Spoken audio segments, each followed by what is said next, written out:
In healthy individuals, red blood cells travel freely through blood vessels from the lungs to tissues and body organs.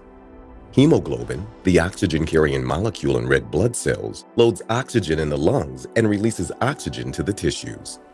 This cycle repeats as the healthy red blood cells then return to the lungs, where the hemoglobin reloads oxygen to replace what has been delivered to the rest of the body.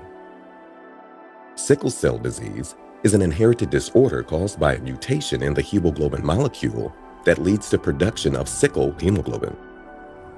When oxygen is released from the sickle hemoglobin, the hemoglobin molecules form rigid chains called polymers that damage and deform red blood cells into a sickle shape.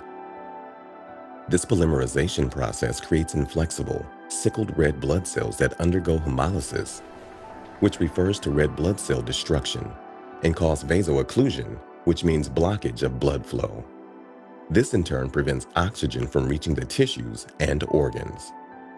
Individuals living with sickle cell disease suffer a variety of clinical complications associated with hemolysis and vaso-occlusion, including anemia, fatigue, daily pain, severe pain crisis, and injury to blood vessels.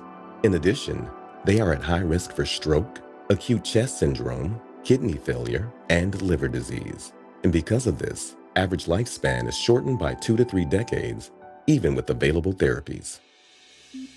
Voxelotor is a first-in-class, oral, once-daily therapy in clinical development for the treatment of sickle cell disease that selectively binds to hemoglobin molecules and increases the affinity of hemoglobin for oxygen. When voxelotor binds to sickle cell hemoglobin, the abnormal hemoglobin molecule stays in its oxygenated state where it cannot polymerize into rigid chains.